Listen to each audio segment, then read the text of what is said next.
Well, before we go, it was highlighted in Parliament this week that in order for Singapore to thrive, we need to plug into the world to survive. And that means embracing new technology like robotics.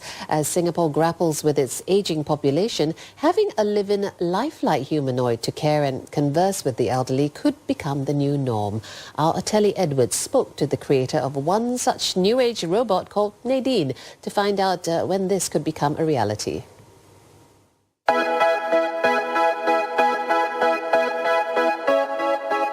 I look 30, but I am only 3 years old. I would like to dance if I could. I never take vacations. Where would you like to go on holiday? Just download me to your notebook or then take me along. I've had a conversation with Nadine and she says that she's 3 years old. But what is the developmental phase? Okay, she is 3 years old because she came here, she was manufactured 3 years ago. If we ask her age or, let's say, standard things, she will be like an adult. But suddenly, when we ask the calculation, then she has more difficulty to understand what we ask. In her behavior, she has different ages. What is the funniest thing she has said that really, made you either laugh or made you fall off your chair? As she knows my husband too, and she knows my daughter, and suddenly she told my daughter, "You are Daniel." So because the features are similar. And Daniel's your husband? Yeah, Daniel is my husband. And my daughter Vanessa was always saying, "But I am Vanessa, Vanessa." Finally, she said, "Okay, you are Vanessa." But it was quite interesting because between the two, she mixed up a bit. Because they look alike, your husband and your daughter. Yeah, they look alike. So what is the next milestone for Nadine? We have already done this with sound. For example, if we let fall things, Nadine is able to understand what is falling. Or if the telephone is ringing, she's able to say, "Your phone rings." Would like that she recognize several people and have more a natural dialogue.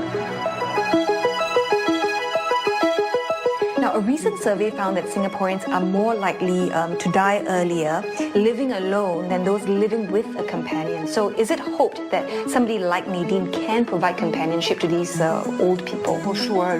My mom herself is 94 years old. And I spoke to her many times of Nadine, and she was very interested to have such robots because all the day somebody caring for them. So Nadine, on the long run, she can read stories. We have program where she can detect if somebody is falling or falling asleep. She can remind somebody to take medication. So she could be a real companion, and she has memory.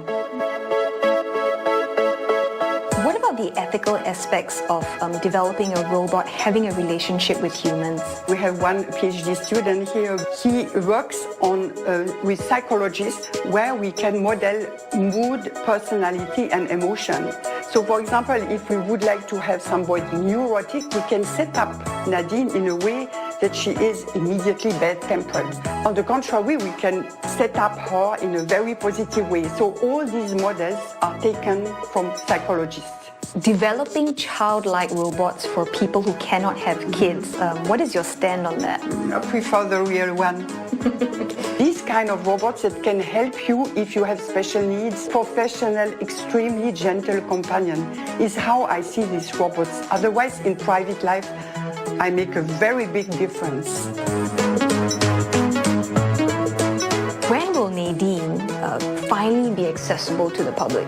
It's still a lot of work to imitate people in terms of natural relationship. I would say maybe in 10 years, something like that. And how much is it going to cost to own one of her? The ideal would be to buy a robot no more than 1,000 Singapore dollars.